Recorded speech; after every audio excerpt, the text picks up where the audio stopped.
நெடுஞ்சாலையிலிருந்து மாநாட்டு பந்தலுக்கு வரும்போது ஒரே திசையில் இருக்கும் 7 நுழைவு வாயில் வழியாக மட்டுமே மாநாட்டு திடலுக்குள் நுழைய வேண்டும்.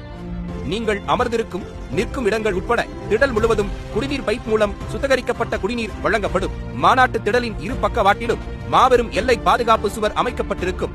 பாதுகாப்பு எல்லை சுவர் அமைந்திருக்கும் இரு பக்கங்களிலும் மொத்தம் 20 மருத்துவ முகாம்கள் தயார் நிலையில் இருக்கும். அனுபவம் வாய்ந்த மருத்துவர்கள், செவிலியர்கள் குழுக்கள் காத்திருப்பார்கள். தங்களுக்கோ அருகில் உள்ள தோழருக்கோ ஏதேனும் உடல் உபாதைகள் ஏற்பட்டால் உடனடியாக மருத்துவ முகாமுக்கு தெரிவிக்கவும். தேவை ஏற்பட்டால் மருத்துவ முகாம் பின் தயாராக இருக்கும் ஆம்புலன்ஸ் மூலம் உடனடியாக அருகில் உள்ள மருத்துவமனைக்கு கொண்டு செல்ல ஏற்பாடுகள் செய்யப்பட்டுள்ளது.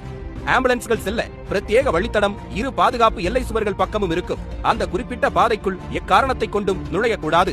ஒவ்வொரு மருத்துவ முகாமிலும் படபடப்பு, மயக்க நிலை போன்றவற்றிற்கு தொடங்கி கார்டியோ, ஆர்த்தோ மற்றும் தெர்மாகேர் போன்ற சிகிச்சைகள் வரை மேற்கொள்ளப்படும். ஒவ்வொரு மருத்துவ முகாமிலும் உங்கள் அவசர தேவைக்காகவும் சந்தேகங்களுக்காகவும் ஒரு உதவி மையம் ஹெல்ப் டெஸ்க் அமைக்கப்பட்டுள்ளது.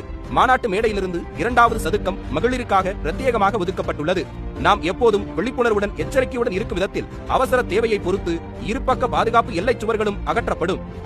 இந்நிலையில் நாம் கடைபிடிக்க வேண்டிய சில வழிமுறைகளை காண்போம். மாநாட்டு திடலுக்கு முதியவர்கள், கர்ப்பிணி பெண்கள், குழந்தைகள் மற்றும் மாணவ மாணவிகளை அழைத்து வருவதை தவிர்ப்போம். மாநாட்டு வளாகத்திற்குள் தொழில்நுட்ப கேமரா மற்றும் ட்ரோன்கள் உபயோகிக்க அனுமதி இல்லை. பட்டாசுகள் உள்ளிட்ட பொருட்களை மாநாட்டுக்கு கொண்டு வர வேண்டாம். கழக தோழர்கள் இருசக்கர வாகனங்களில் வருவதை தவிர்க்கவும். குடிநீர் குழாய்களை உபயோகப்படுத்தும் போது தண்ணீரை வீணாக்க வேண்டாம். குழாய்களை பாதுகாப்பாக பயன்படுத்த வேண்டும். பாதுகாப்பு கருதி மாநாட்டு திடலுக்குள் அமைக்கப்பட்டுள்ள LED திரைகள், ஒளிபெருக்கிகள் மற்றும் மின்விளக்கு கம்பங்களின் அருகில் செல்வதை முற்றிலும் தவிர்க்க வேண்டும். மாநாட்டிற்கு வருபவர்கள் வாகனங்களில் பாதுகாப்பாக பயணிக்கவும். பயன்படுத்தப்பட்ட பொருட்கள் மற்றும் குடிநீர் பாட்டில்களை அப்புறப்படுத்த திடலுக்குள் உள்ள குப்பை தொட்டிகளை மட்டுமே பயன்படுத்தவும். வழிகாட்டும் அறிவிப்பு பலகைகளை முறையாக பின்பற்றவும். திடலுக்குள் உள்ள தடுப்புகள் மற்றும் தடையாரங்களை கடக்க முயற்சிக்க வேண்டாம். பாதுகாப்பு அதிகாரிகளிடம் வாக்குவாதம் ஏதும் செய்யாமல் கண்ணியமான முறையில் உரையாட வேண்டும். மாநாட்டிற்காக ஒதுக்கப்பட்ட நிறுத்தங்களில் மட்டுமே வாகனங்களை நிறுத்த வேண்டும். மாநாட்டு திடலில் போதுமான கழிவறைகள் அமைக்கப்பட்டுள்ளது. நமது கழகத்தின் கண்ணியத்தையும் கட்டுக்கோப்பையும் எப்போதும் போல் காக்கும் விதமாக அமைதியை கடைபிடிக்கவும். இறுதியாக, இந்த மாநாட்டில் கலந்து கொள்ளும் நாம் அனைவரும் ஒரே குடும்பம். நாம் ஒருவரை ஒருவர் பரஸ்பரத்துடனும் நமது தோழர்களை அக்கறையுடனும்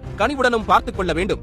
குழாய்களில் பிடிக்கும் தண்ணீர் முதற்கொண்டு நாமாக முன்வந்து கொடுக்க வேண்டும். நாம் ஒரு குடும்பமாக நமக்கான அரசியலை நமக்கான தலைவருடன் சேர்ந்து வென்றெடுப்போம். வெற்றி வாகை சூடுவோம்.